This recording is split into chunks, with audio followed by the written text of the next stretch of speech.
buenas, muy buenas, bienvenidas, bienvenidos. Qué bueno, estamos, esto es Makini para Colorvisión, para YouTube, para El País, para TV Quisqueya en los Estados Unidos, donde quiera que ustedes estén, pueden vernos, porque también tenemos ya, como es normal en esta época, nuestro canal de YouTube.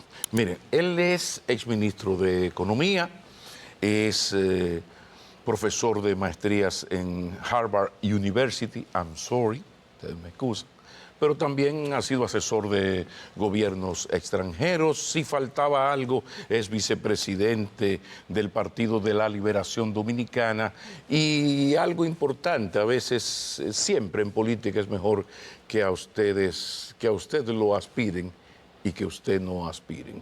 Que la aspiración externa sea anterior a la interna. Entonces resulta que este relativamente joven político y economista es una persona de la cual se habla mucho porque reúne todas las condiciones para ser un excelente candidato presidencial. Él le huye como el diablo a la cruz al tema, y es verdad que estamos un poquito fuera de timing, ¿no? Porque esto es para el 28, pero de todas maneras tenemos demasiados temas fundamentales, de los cuales, y que cada uno de esos temas él puede aportarnos mucho. Por eso agradezco mucho que haya aceptado esta conversación tan oportuna. Juan Ariel Jiménez Núñez está con nosotros. Bienvenido, Juan. Gracias, Pablo. Siempre es un placer compartir a ti contigo.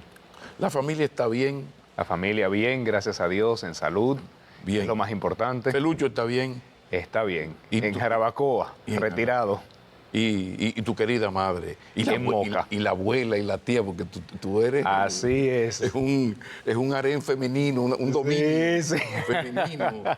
No, pero qué bueno, Juan, sí. Gracias por aceptar, porque bueno, pasaron las elecciones, hay un nuevo escenario político. Este triunfo del PRM, pues ha venido y ha retrotraído la política un poco a aquel 2006 PLDista que se tiñó de morado el mapa político. Hablemos de este nuevo escenario. ¿Cómo ves este nuevo escenario político?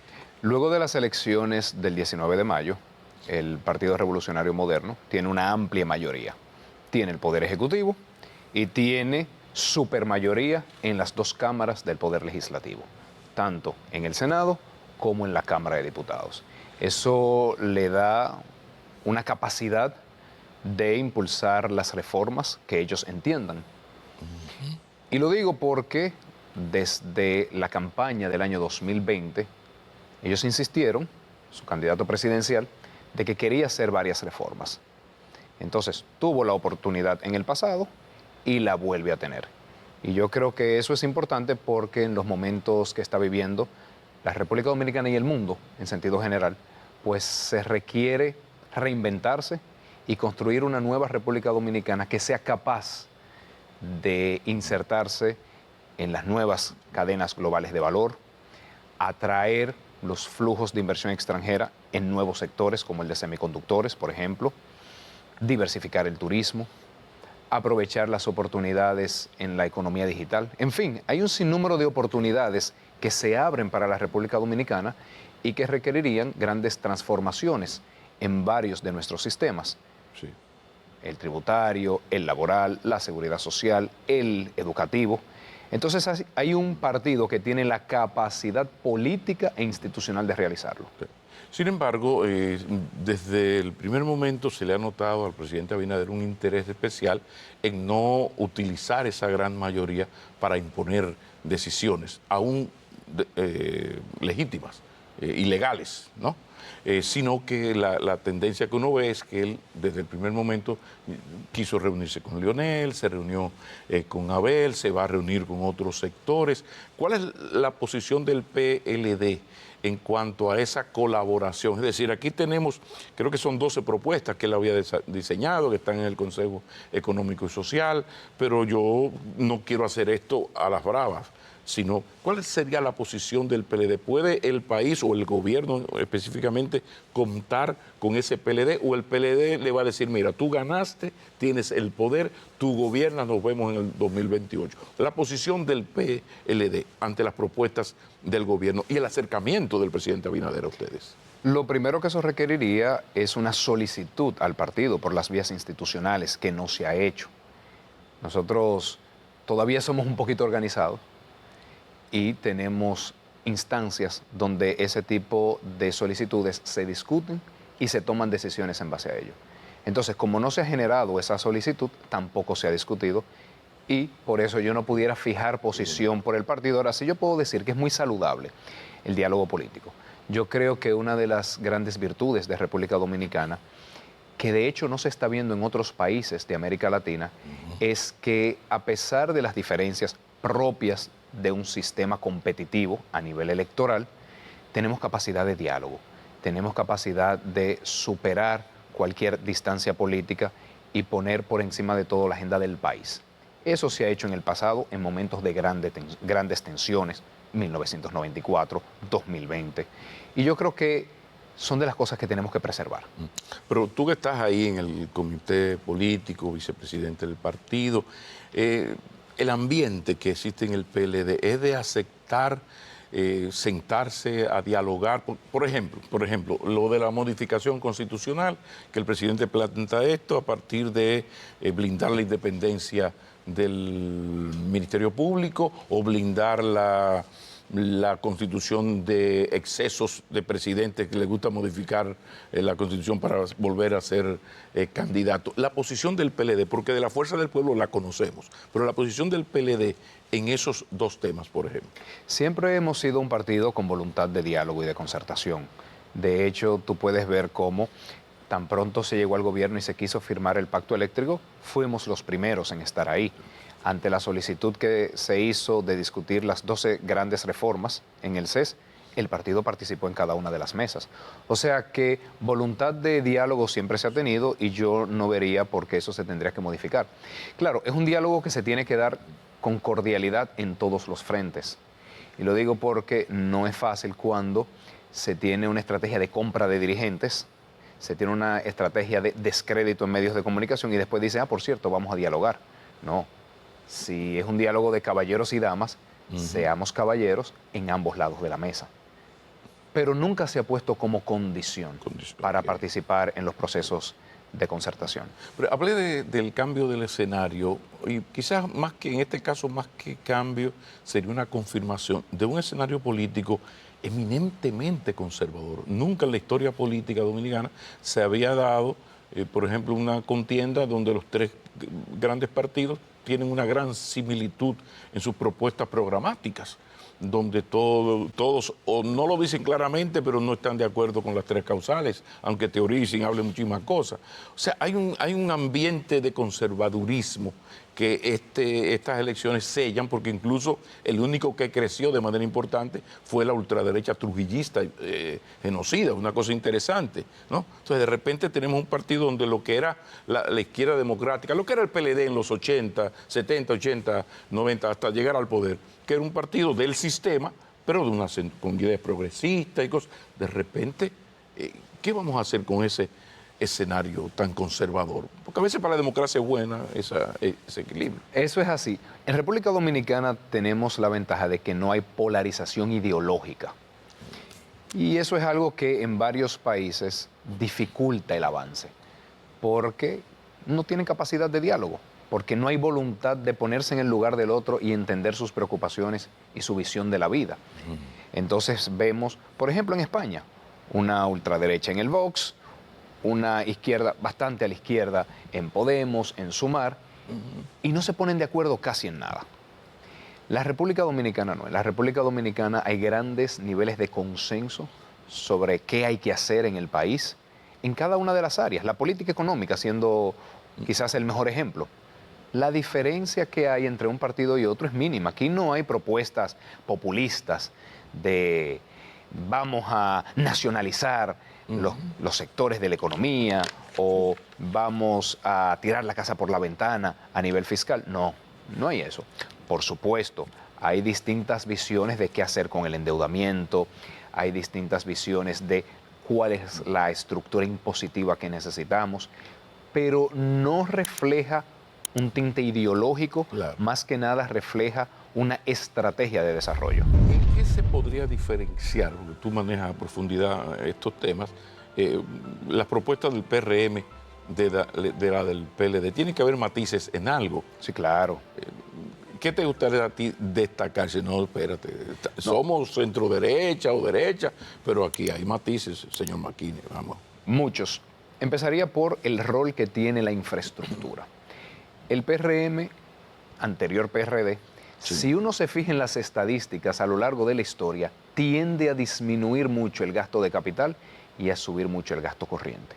O sea, tiende a disminuir la construcción de carreteras, de caminos vecinales, de puentes, de escuelas, hospitales, y lo dedica más al gasto corriente. Nómina, ayudas sociales. Entonces, eso es una diferencia, ¿no? Quizás de todos, a nivel de la historia, Balaguer era el presidente constructor.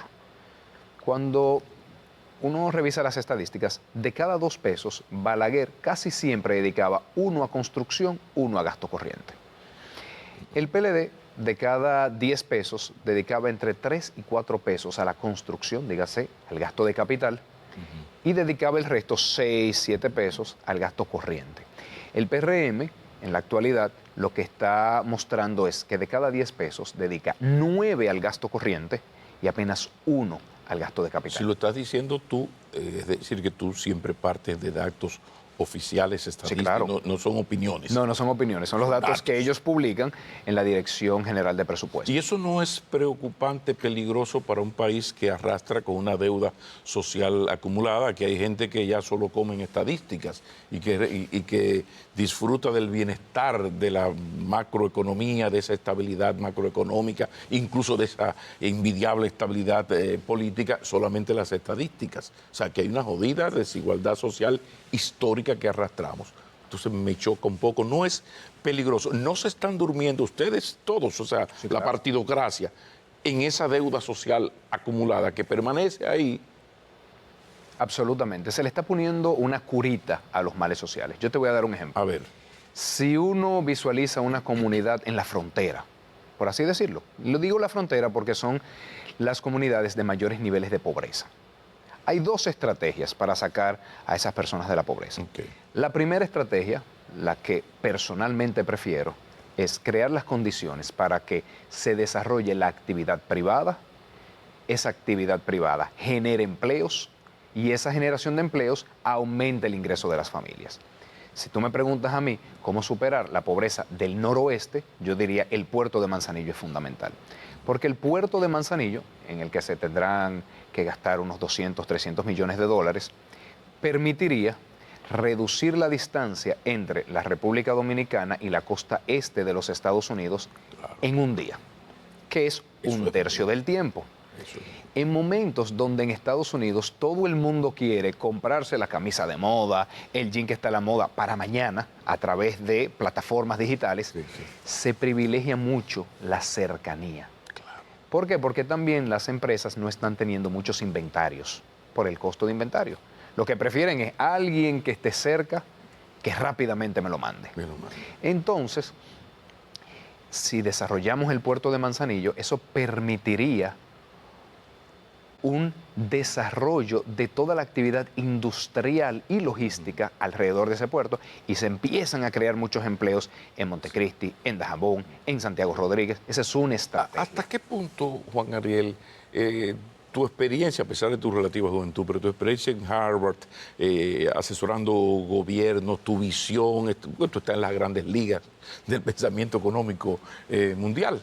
Entonces, porque hay un problema con esto, hay que luchar contra la pobreza, pero hay una tendencia de los gobiernos, casi todos, a profesionalizar la pobreza, que es la otra cara de eso que tú acabas Y esa de es- decir. Tú estás muy claro en que eso que tú dices se oye bonito, pero que ustedes, los gobiernos casi todos, ceden a la tentación de la mano amiga, de la solidaridad y sin la condicionalidad. Y esa es la segunda estrategia que ha Ajá. usado mucho este gobierno y con la que yo personalmente no estoy de acuerdo, que es, nos preocupan las personas que están en condiciones de pobreza en esa zona, vamos a darles ayudas.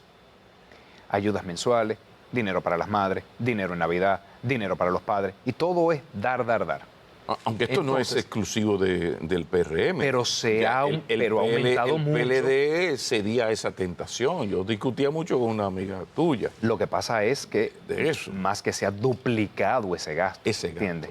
Entonces, estamos transitando hacia un país donde cada vez se vive más de las ayudas y de los subsidios que de las oportunidades de trabajo.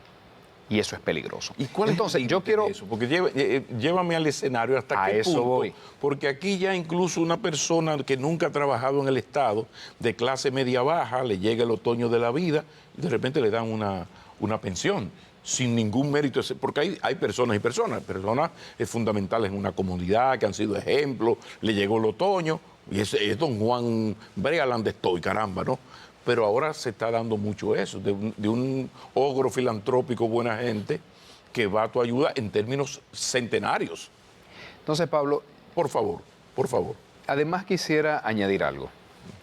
Cuando esas ayudas están atadas a un proselitismo político, no solamente desvirtuamos el sistema, sino que degradamos la dignidad de la persona. La dignidad de la persona se respeta en la medida en que empoderamos su agencia, su capacidad de salir adelante por ella misma.